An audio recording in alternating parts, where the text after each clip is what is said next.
Check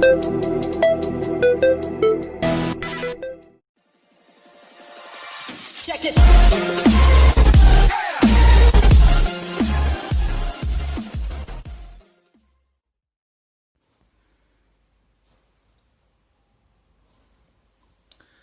And welcome back to Review Geek 3000, and you are here for one reason only, and that is to eat, sleep, game, repeat, to watch exclusive content. So please like, share, subscribe, smash that notification bell, and as always on this channel, stay awesome.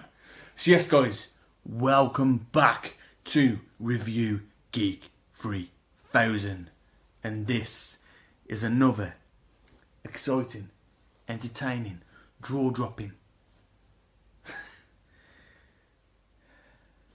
show of this morning, and this is the Contenders Corner, and we are ready to talk everything that is all elite wrestling.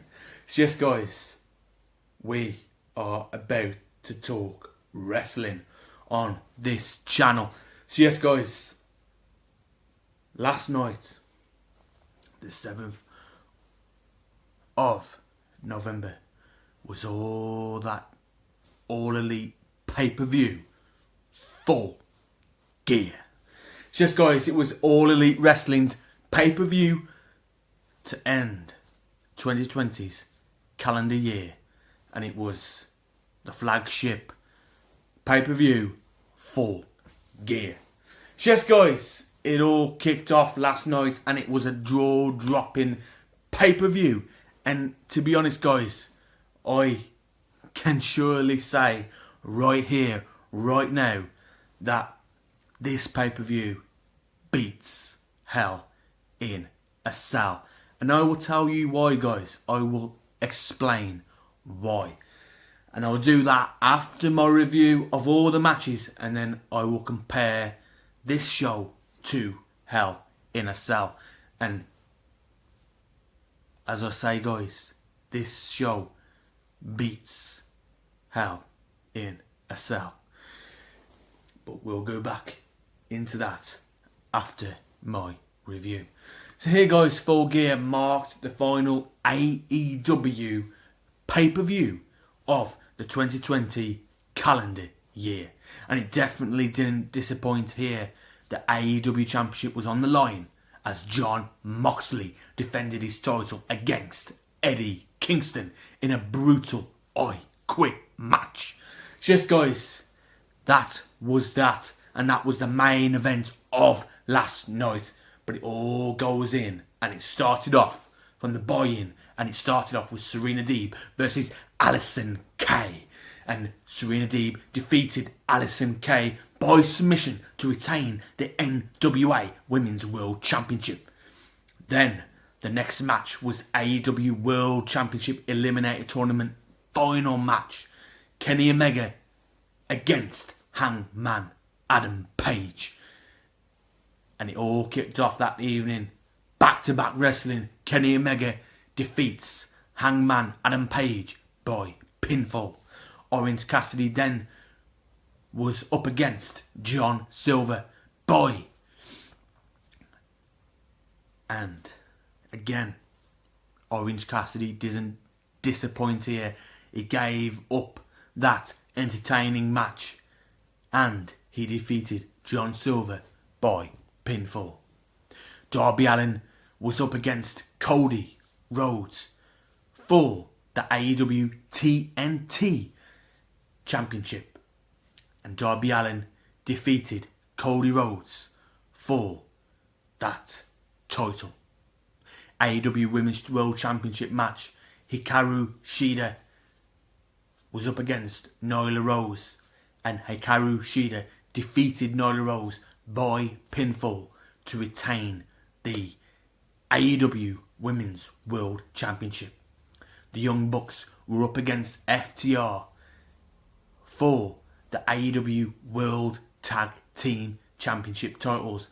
The Young Bucks defeated FTR that evening and retained their AEW World Tag Team titles.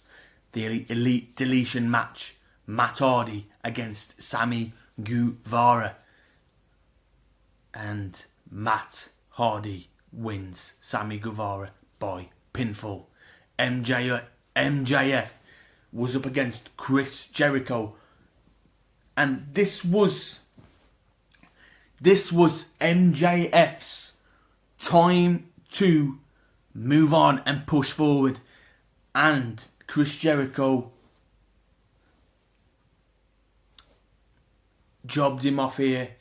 And this will be, I think, MJF's time to rise now as a star. And I can see this happening now as MJF defeated Chris Jericho by pinfall that evening. And it was a fantastic match, man. It was a fantastic match. All the matches that evening were fantastic.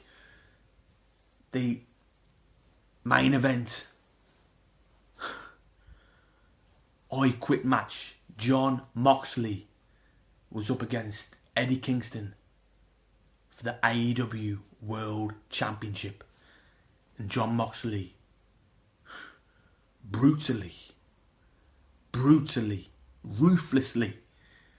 retained the AEW World Championship.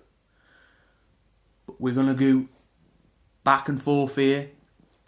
And I quickly said all the results there. So it is there on here.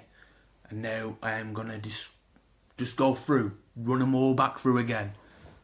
And I'm going to talk, do my ratings here. And then I'm going to conclude this video as to why I believe this pay-per-view Full Gear was better than Hell in a Cell. So yes, guys, we are going to go off, and we're going to start off with Kenny Omega versus Hangman Page. I'm just randomly selecting matches here, and I'm going to talk about them. It's too much of a stretch to call Kenny Omega versus Hangman Adam Page a low point here. That would be harsh for me to say here, but he had far more promise than he was able to follow through with. But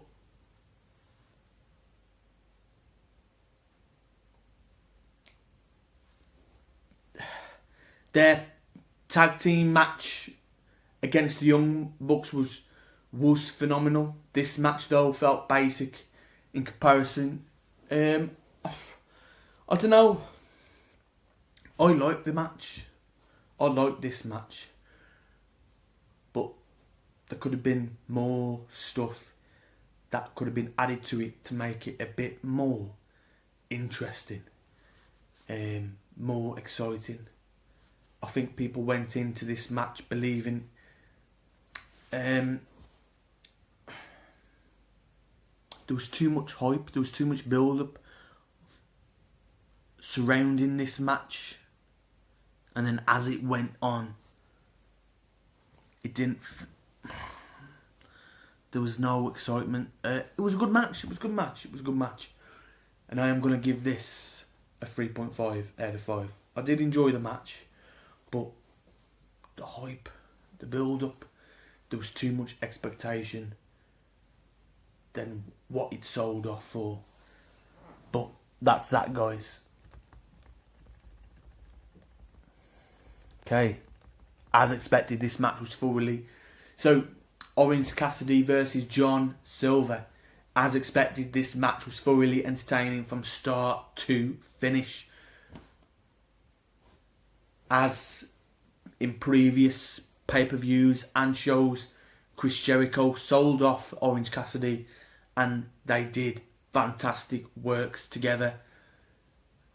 And again, as we see in this match, Orange Cassidy fought against John Silver, and the success from Chris Jericho, the works with him, Orange Cassidy is becoming more of a rising star. He never has had a bad match, and it's consistently one of the most entertaining performers on any card. Pairing him with John Silver. John Silver here was a sure fire hit since Silver is on a similar level to Orange Cassidy. So yes guys, I enjoyed this match and I'm going to give this a 4 out of 5. Fantastic match. The TNT Championship match against Cody versus Darby Allin. This was a bonus positive on the TNT match. It wasn't as big out fun as the Cassidy versus Silver, but it was energetic and told a worthwhile story. But it was a bit too rushed for me. Rhodes had said that Darby Allin was a great wrestler but would come up short because he's not the guy to carry the torch at the moment. During the fight, you could see Cody Rhodes dominate the match with both power, technique, agility. Allin worked around it and used his speed to his advantage, and eventually it all worked in Allin's favour, in Darby Allin's favour, to capturing the title, to earn the American Nightmare's respect.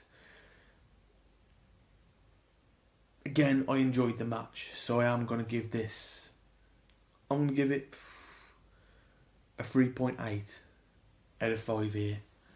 We're going to go with that, a 3.8 out of 5. And that's my Contenders Corner match rating there. And then we have AEW World Championship match, Hikaru Shida versus Nyla Rose. So yes guys, Hikaru Shida and Nyla Rose fought a perfectly fine Women's World Championship match, albeit less intense than their previous encounter. Had AEW done a better job building a story for fans to sink their teeth into, this might have felt like a bigger deal than their previous encounter. Instead, it was just a repeat of what we've seen before, but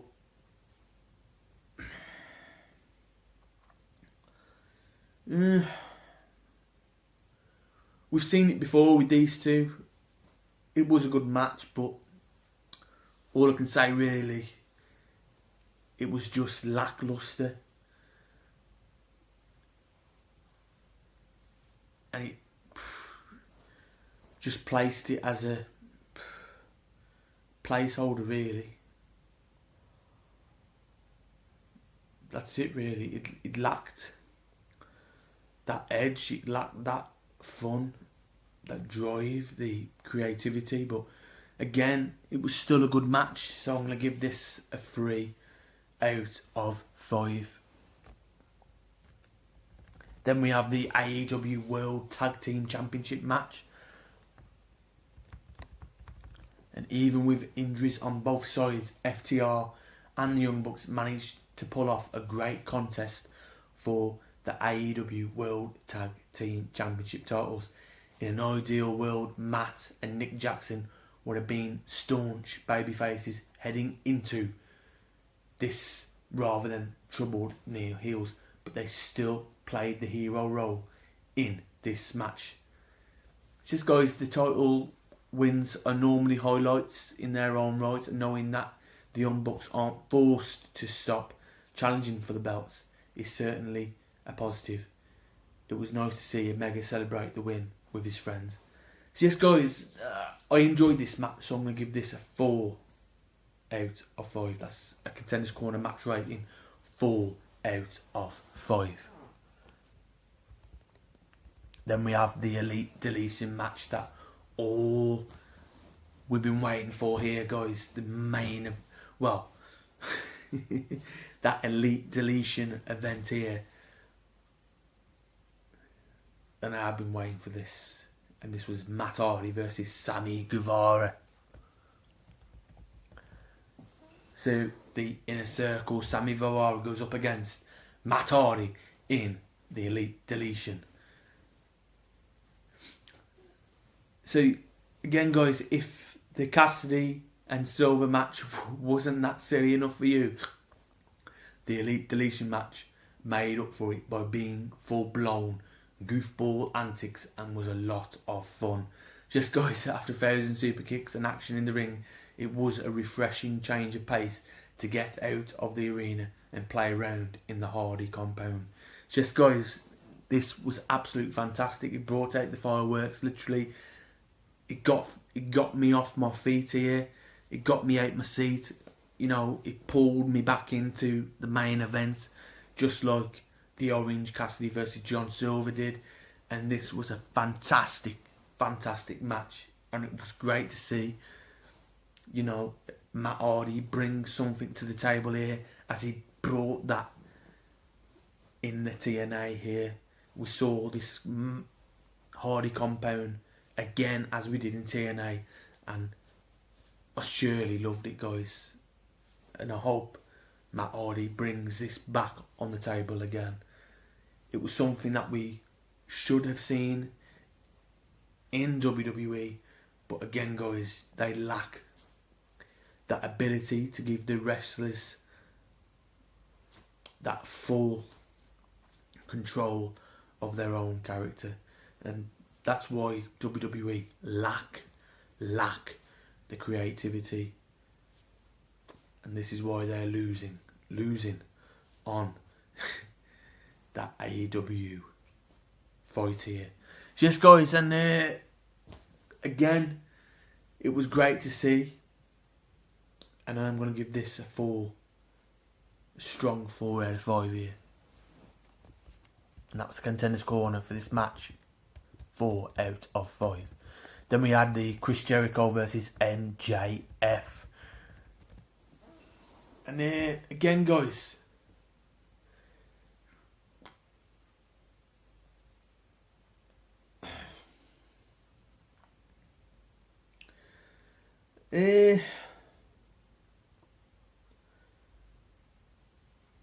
not only does MJF get a big win on his record, but he also gets to continue studying under the demo gods tutelage, large, and fans will get to see how that partnership plays out. Again,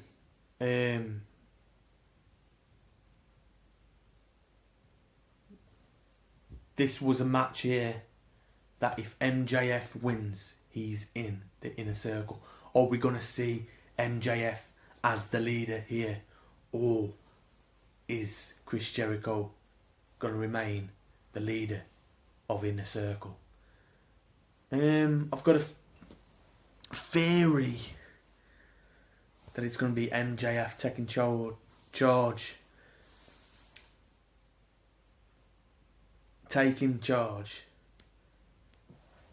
as the leader of the Inner Circle, just like when Farouk and The Rock did in the Nation of Domination in WWF. I think we're going to see that here in AEW with the Inner Circle between Chris Jericho and MJF. So yes, guys,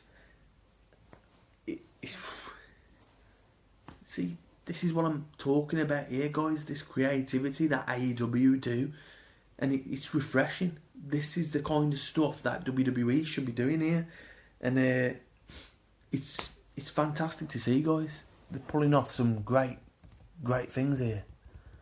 And then we have, so yes, guys, that match, I want to give that match here, the Chris Jericho versus MJF, I want to give that a 4 out of 5. Then we have the AEW World Championship, the I Quit match, Jon Moxley versus Eddie Kingston.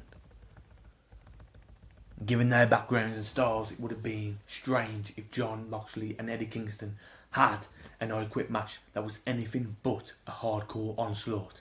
Thankfully, rather than try to turn this into a technical wrestling affair with more intricate submissions, they played to their strengths and beat the tar out of each other with barbed wire, thumbtacks and steel chairs, adding rubbing alcohol to the wounds was an interesting touch too. Both were a bloody mess, but Moxley leaving victorious and still the AEW World Champion was the best way to go out to end this pay-per-view Full Gear. Now, as teased to end the show, Moxley has to turn his focus to Omega, who will provide a much different style of opponent than the battle he just went through. Are we going to see 2021, guys? An even better onslaught. A battle of the ages. Jon Moxley versus Kenny Omega for the AEW World Championship. Are we going to see Kenny Omega clean out Jon Moxley for the AEW Championship? It's hard to say, but I think we are going to see Kenny Omega take the title off Jon Moxley. But yes guys, I'm going to give this match because it was violent, it was brutal. Jon Moxley, oh my God, I've never seen this. Was ruthless by Jon Moxley. Oh my God, he brutally tarnished, cleaned out Eddie Kingston here, and absolutely phenomenal. And I'm going to give this 4.5 out of 5, guys. It was amazing. Absolute amazing match. And then I'll go on to my comparison. So that was a Contenders Corner. For that match, it was a 4.5 out of 5. That was my match rating. The show rating, I'm going to give that a solid 4. A solid 4. 4.5 out of 5. Because again, there was way more matches in that pay-per-view that caught my eye than what Hell in a Cell did. And from what Hell in a Cell failed to deliver was putting the Fiend on the pay-per-view.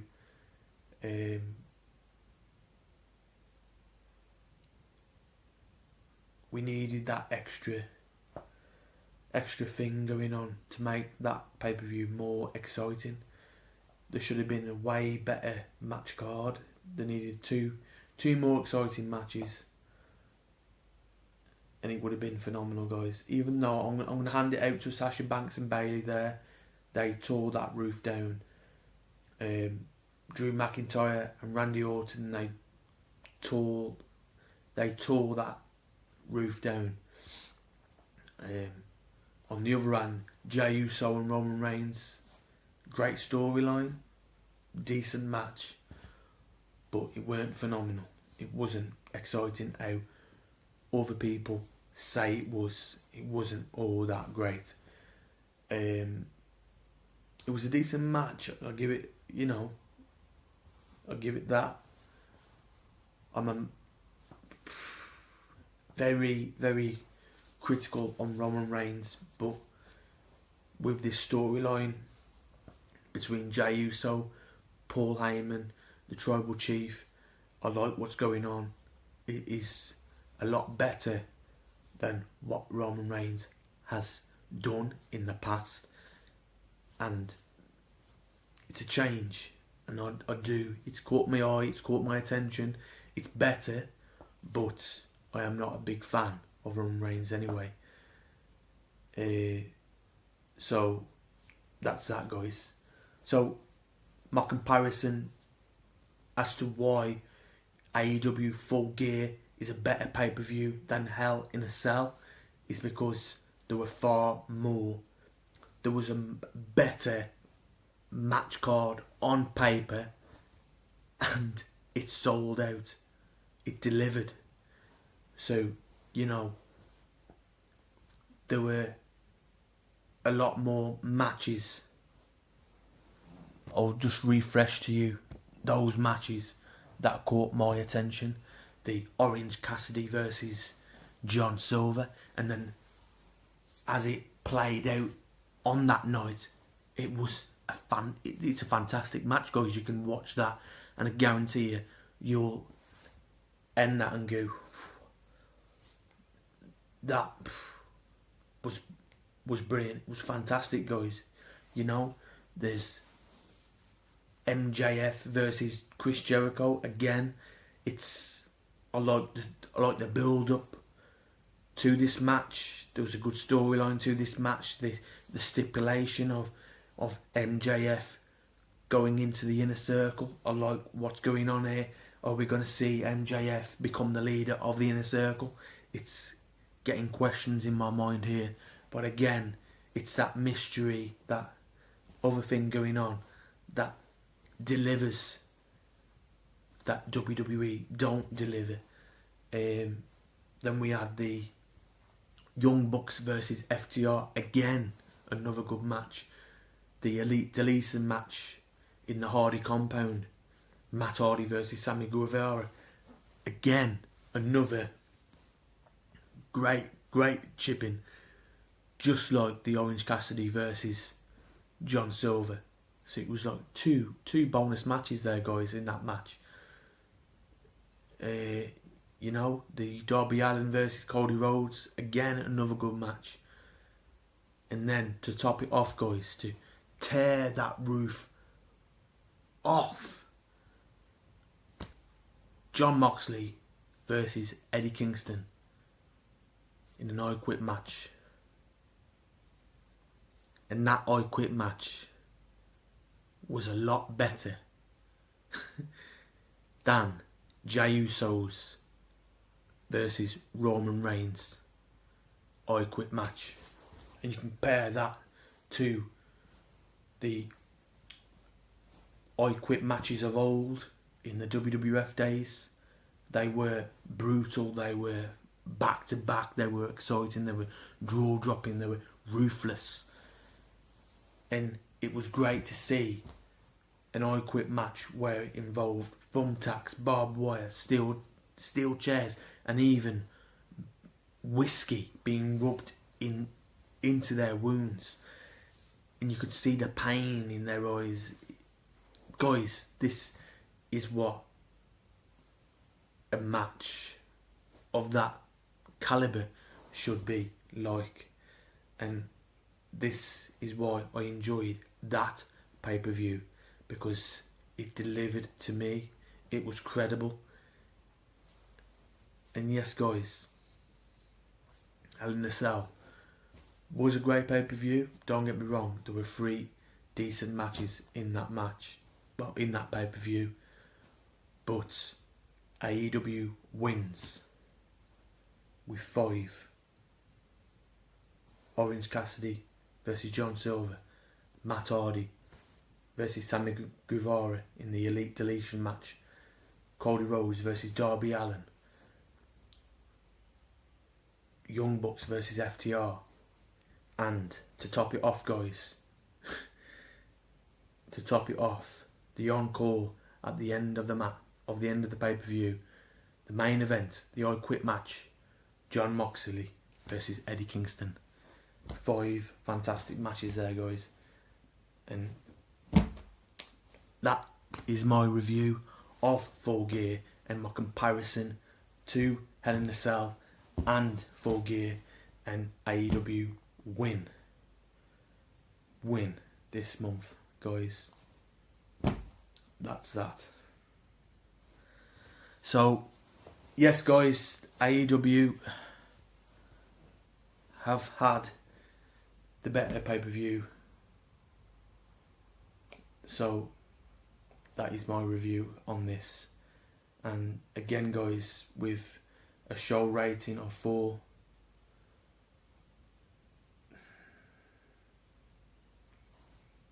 that's it, guys. So yes, guys, again, if you are new to this channel, then please like, share, subscribe, smash that notification bell, And as always, on this channel, stay awesome. And yes, guys, if you are a massive fan of wrestling and you are a big, hard, die-hard fan, then join us on the Contenders Corner, where we discuss and talk everything that is wrestling. Just guys, that is that review. And this was the Contenders Corner. And we will see you on another episode. So please, review our channel. We've put it all together now in playlists. There's a Game Frenzy playlist. There is the Contenders Corner playlist. And there is the Film Parade playlist. The Film Parade is our film review series. The Game Zone Frenzy is our gaming walkthrough series. And the Contenders Corner is our wrestling discussion and everything that is wrestling.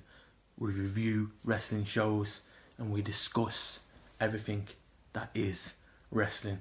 In future, when this gets a bit more bigger, we will do a regular Q&A and we'll get this on more in queue with special guests. So yes guys,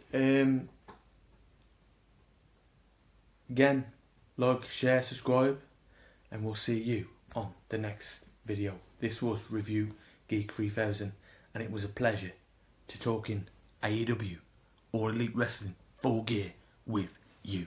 See you guys on the next video. Check this.